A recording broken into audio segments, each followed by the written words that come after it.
So good afternoon, everyone. My name is Lauren Hudak, and I am the Special Projects Officer in the Office of the Vice Provost, Innovations and Undergraduate Education.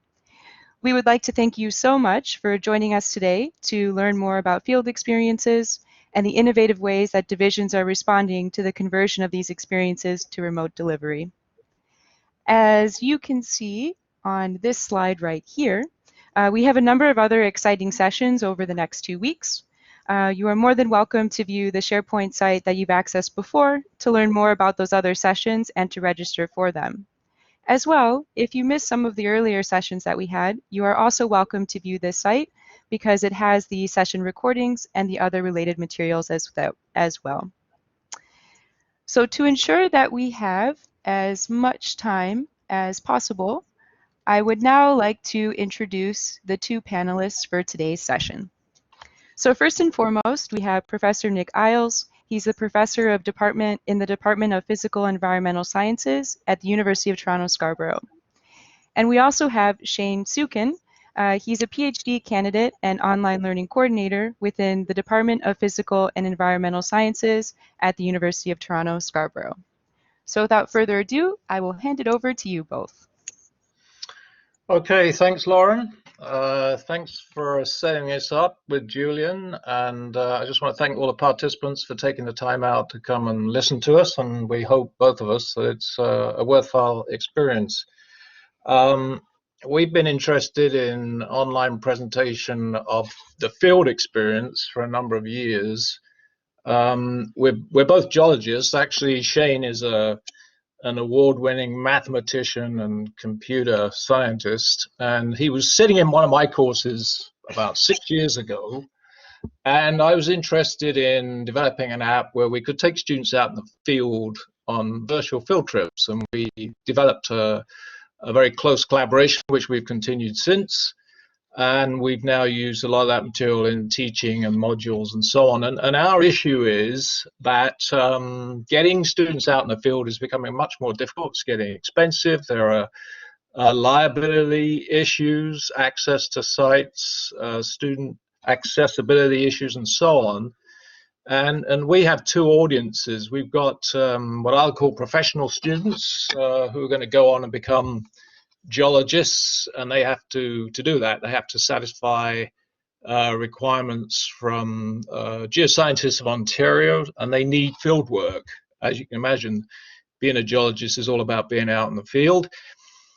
And then the other much larger audience, and this is where the real challenge comes in, is the teaching of geology to environmental scientists. And we found over the years that the field experience is a really good motivator for students. It gets them interested, it gets them out of their little urban world. And again, we have the same problem, but we have much larger student numbers. And there's one course that we're both heavily involved in at Scarborough called Planet Earth, which has now 2,000 students in it. And I mention that because we've been in many ways victims of our own success, because in developing modules that replicate the field experience and allow students to travel throughout Ontario, we have seen quite a marked jump in enrollment. So I think that's maybe the biggest lesson we've learned from this, that online field experience is very popular with students. So I'm going to pass it over to Shane. He's going to give the main presentation. He's going to go through how we develop the modules, the contents, what we can do with them, and then I'll rejoin everybody at the end of his presentation for some questions. So Shane, I'm going to hand it over to you now. Hi, everyone. So I'm going to mainly be focusing on the experiences we've had trying to accomplish some of the things Nick talked about, which is bringing that virtual online field experience that still captures some of the big positive of learning in the field that we find in the environmental sciences. So as Nick kind of covered, the problem arose in Introduction to Planet Earth, or EASE 06, because it has such a large enrollment and it's a very important gateway for students into the environmental science degrees at UTSC. And in addition to this, the course is run with a web option in the winter and a fully online version in the summer that's entirely asynchronous. And because of this, we can't really run field trips or even labs in the course without offering a completely different experience in the web option or the asynchronous version.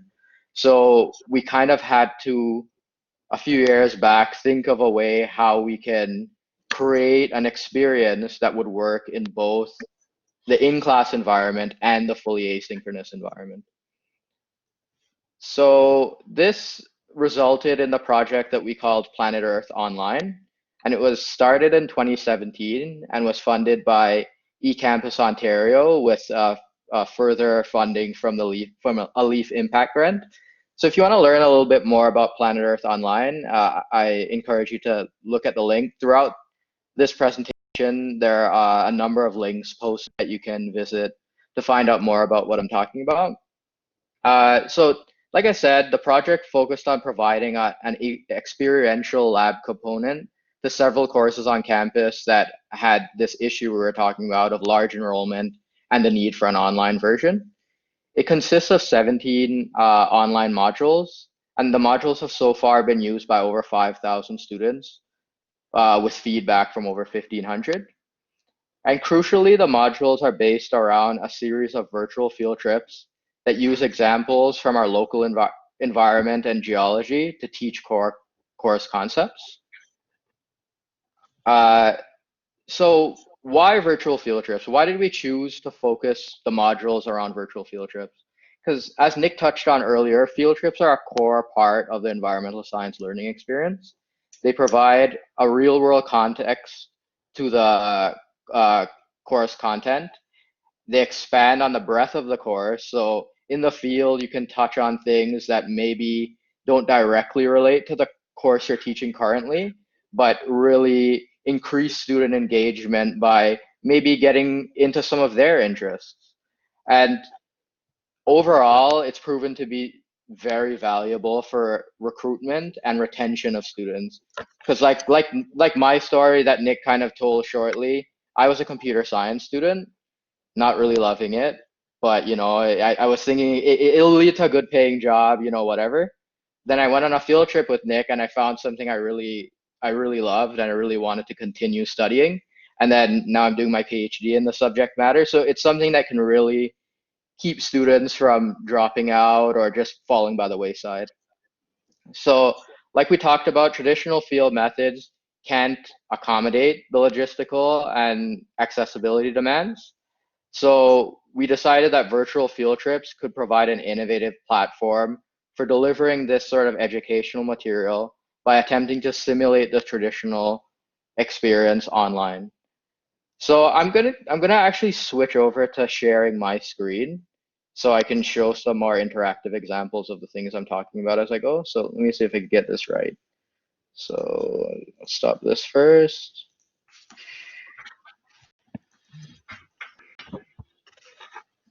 Okay, so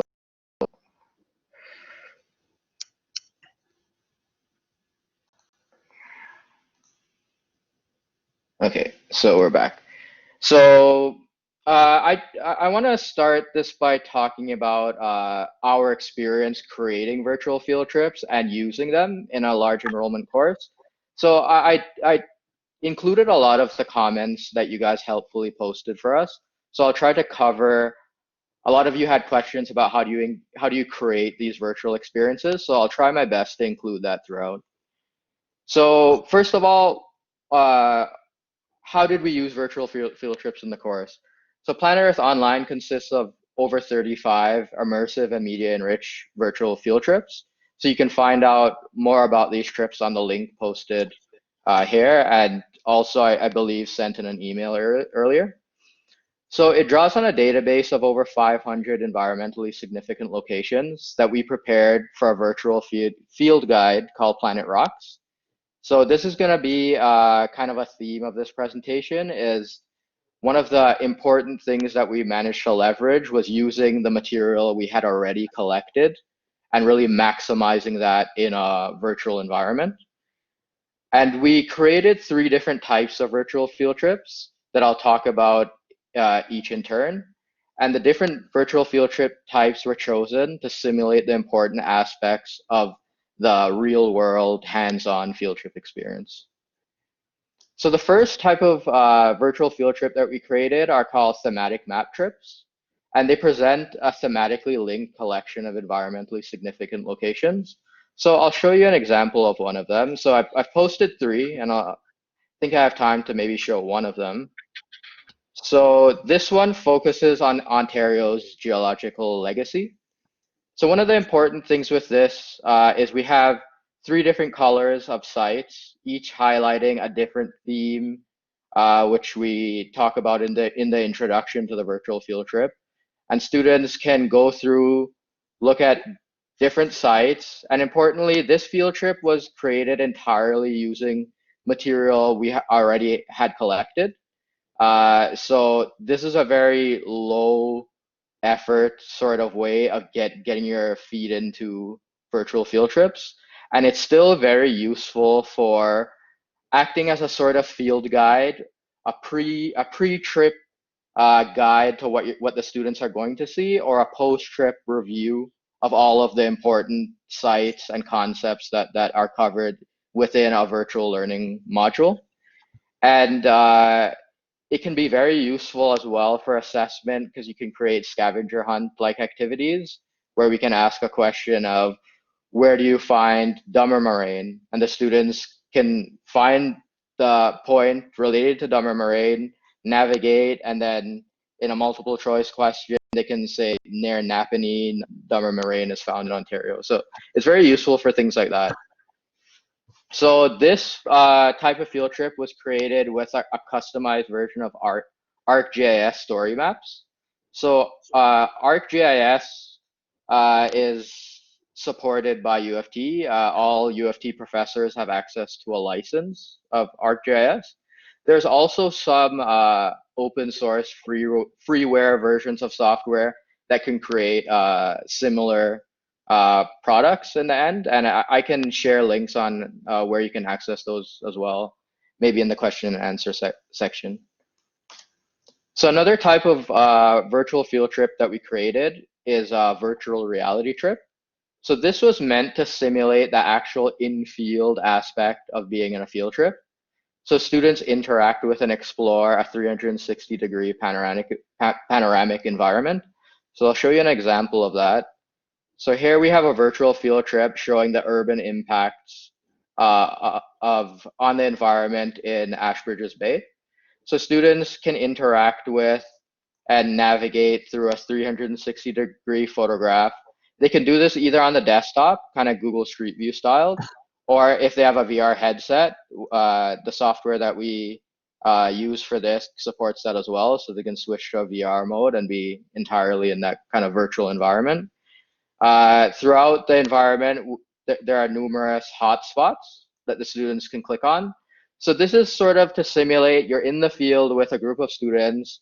You have the professor there, he's pointing out different things, he or she pointing out different things, giving an explanation. So throughout this entire virtual field trip experience, we sort of noticed that we're trying to recreate what students and professors actually do in the field. And one of the positives to the virtual field trip experience is that it can be media enriched. So not only do the students get an explanation, they can get photographs. It can be filled with other sort of content that can really enrich the experience. And the students can navigate to different locations and just learn more. And we can ask questions about what did you observe in this location and different things like that. So that was created using a 360 camera. I have another example kind of highlighting one of the strengths of a virtual reality field trip over a traditional field trip even, is that this was taken using a drone. So if I look down, you can see that this is over the river. This is a viewpoint students wouldn't even be able to get to.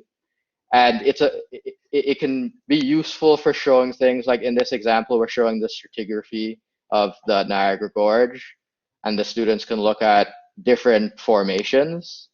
So I just kind of included this example to just show that you can even show locations that students traditionally can't even get to for accessibility reasons. And if you really want to test very specific things, very specific course concepts, you can even create your own 3D environment that is a sort of an idealized version of what students might be expected to identify in the field. So the students who are being introduced to these topics for the first time can see very idealized versions. And you can ask questions like, at point 3, what feature do you see in a sort of assessment environment as well? So this virtual reality trip was created using a JavaScript framework called PanelLens. I included a link to that there, and it is a bit more involved to get one of these created, but the tutorials included are quite helpful, and it's definitely something that I think is highly useful for simulating that in-field aspect of a field trip. So the third type of virtual field trip that we use is called a story map trip. And the whole idea behind these story map trips is to kind of highlight the narrative aspect of being on a field trip. You're on a bus, you have a professor telling the story of the landscape as you drive through it.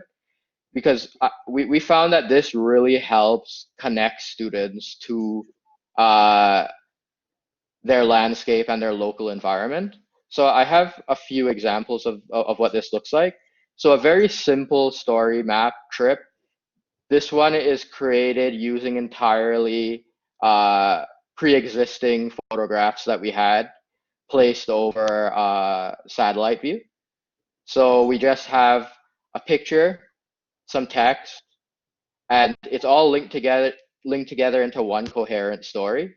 So the students are driving through the landscape, learning about different stops in a very simple yet still interactive way.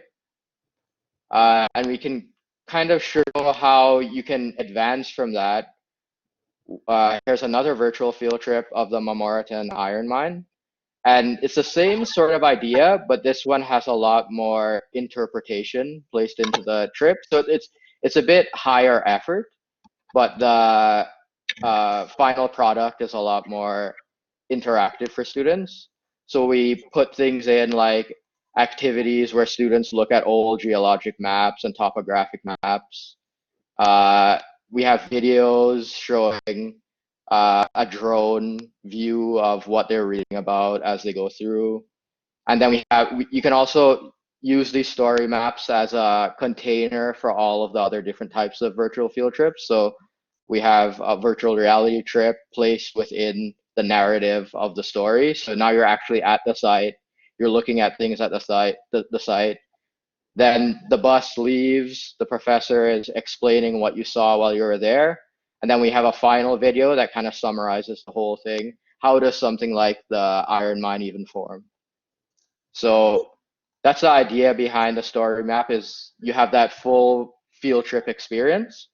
And this was also made using an ArcGIS software, the story map software, using what they call a cascade view. So to create something very simple like the first example I showed, you can do it entirely without customizing the ArcGIS story map. Or if you're going to do something more advanced, you would need some web development experience. So I showed some of the embedded activities that we used. So I just had a few kind of interesting examples that I thought might be helpful for people when they're thinking about what can I show to students to make sure that these virtual environments are interactive enough and the students have enough to manipulate to really make it experiential learning. First of all, we have a sort of virtual timeline where we can put temporal information in a way that students can start to link together how does the series of events and the order of those events connect to what they're seeing in the field. Then we have examples like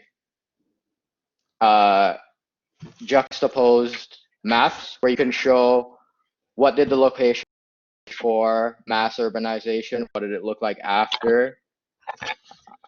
We have interactive diagrams. So this is kind of bringing something that would traditionally be in a textbook and making it more interactive and more information filled, more visual for visual learners. Then we have a 3D globe that we use to put KML files over. So you can find a lot of KML files showing plate boundaries and different geologically and environmentally significant features. So we have this one that we made where we can ask questions about what direction is the Philippine plate moving. They have arrows and the students can interact with and explore what hotspot is near Indonesia. So for certain questions like that. We have videos, which I won't show because that's pretty self-explanatory, and also 3D models.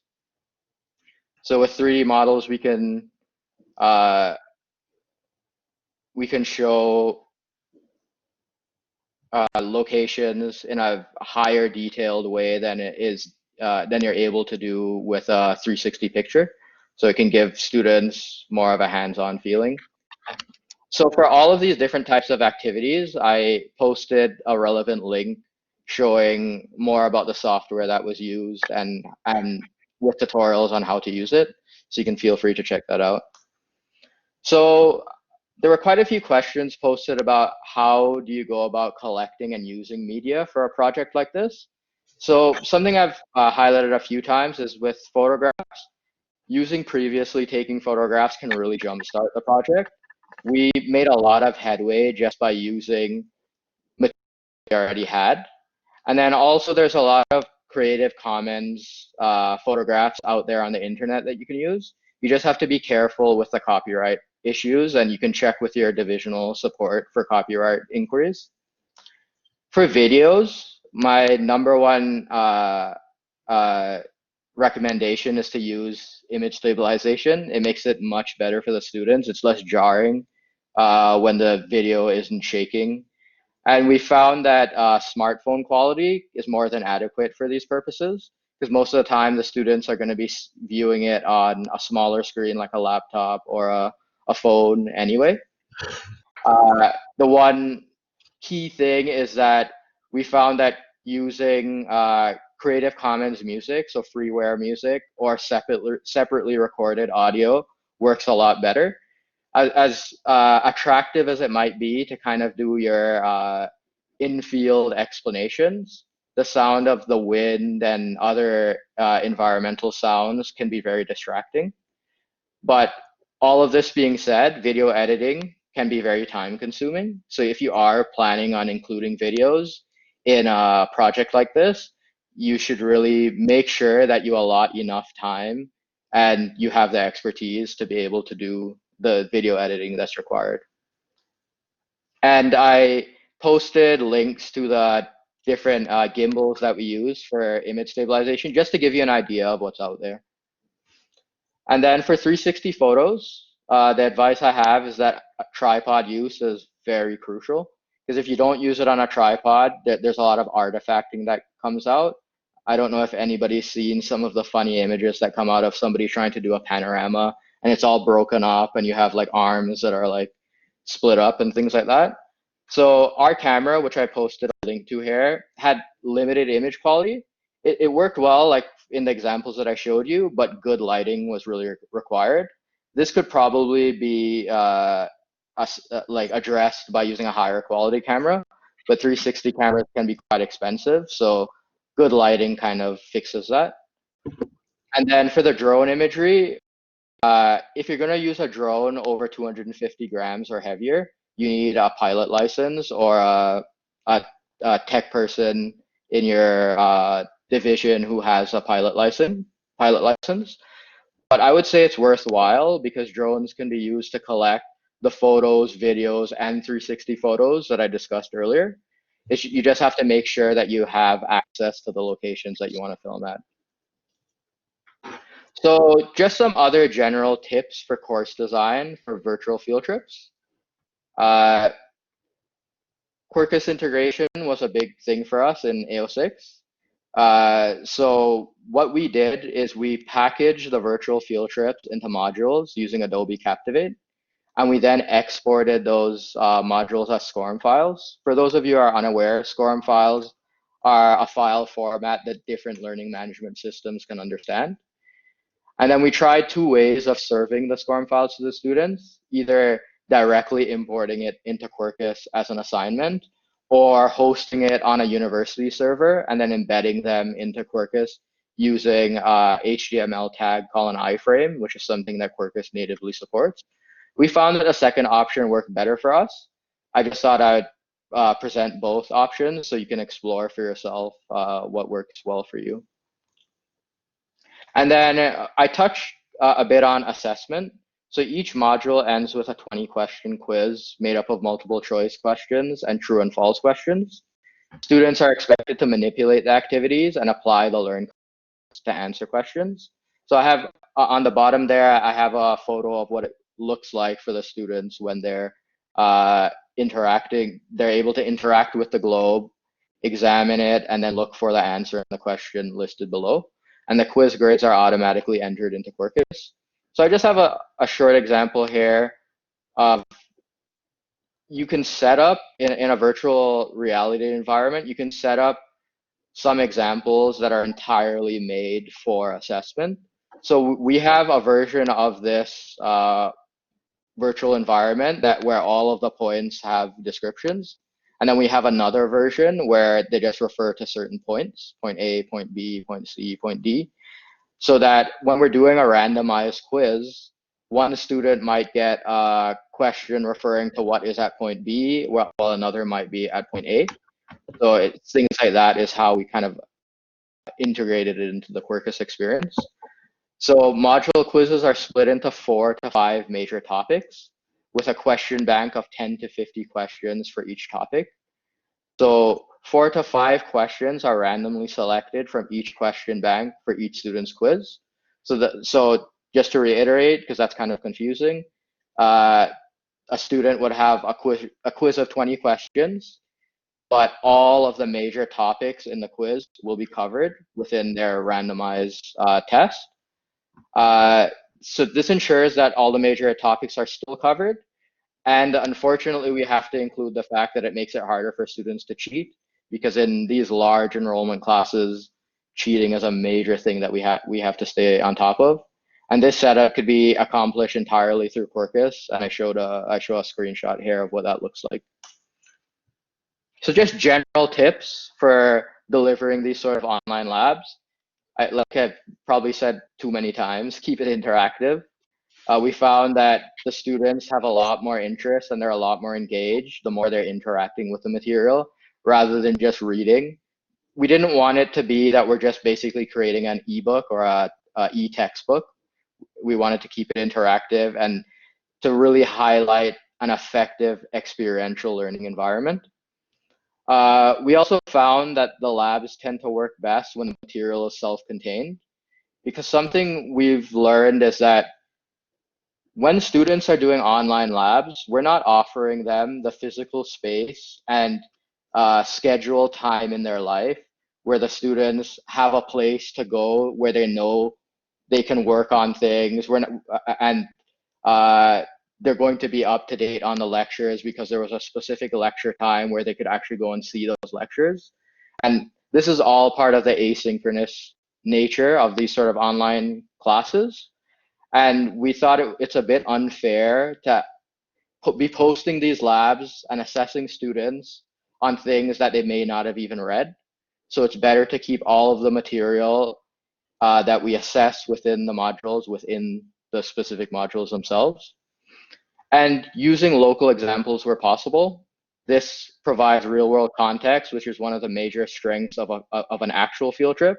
And it bridges the disconnect between online learners and their campus, because something we found is that when we have online students, they can tend to become disengaged the longer the course goes on.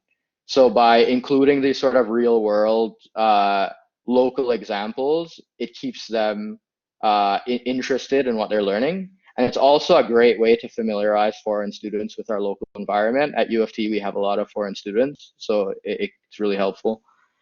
And accessible and responsive design is something you really have to focus on.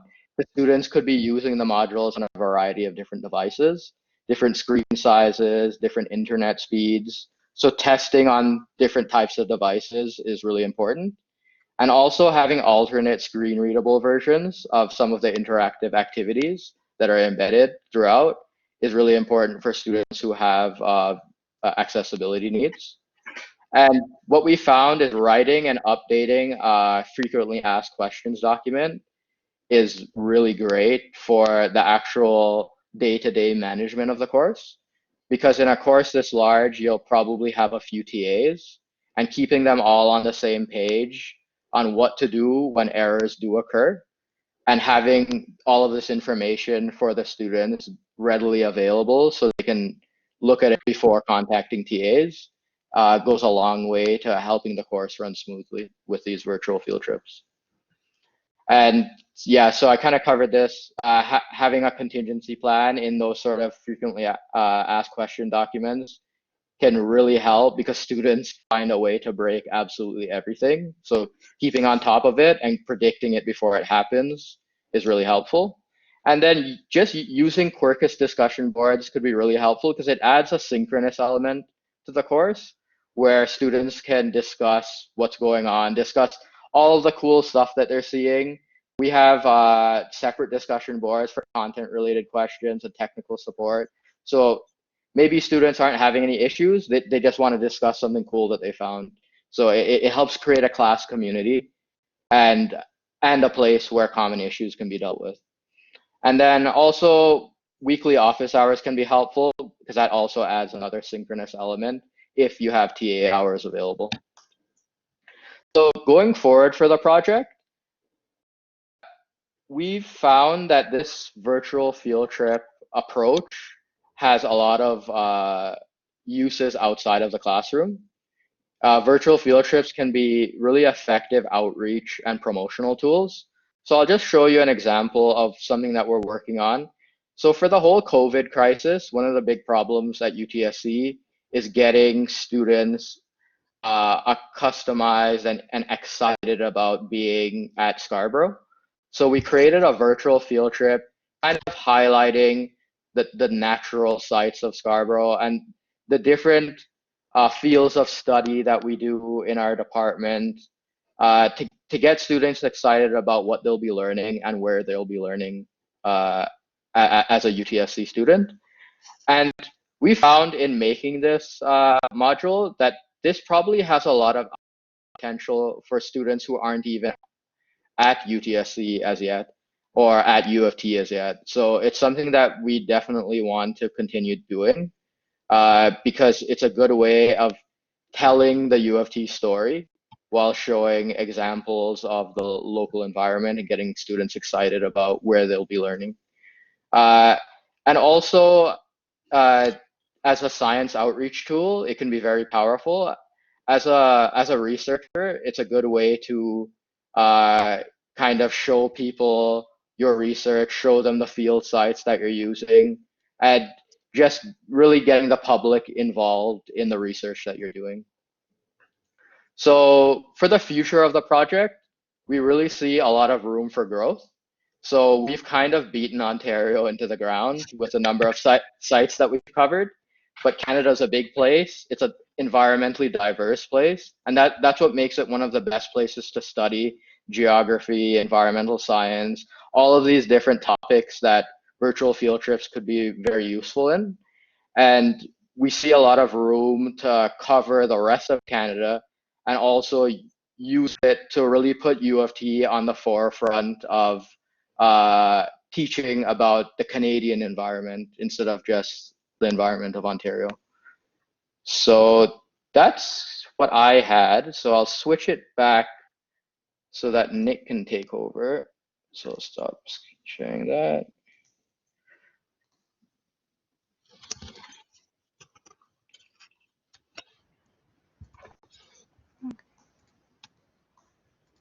So I'm just trying to pull up the, there we go.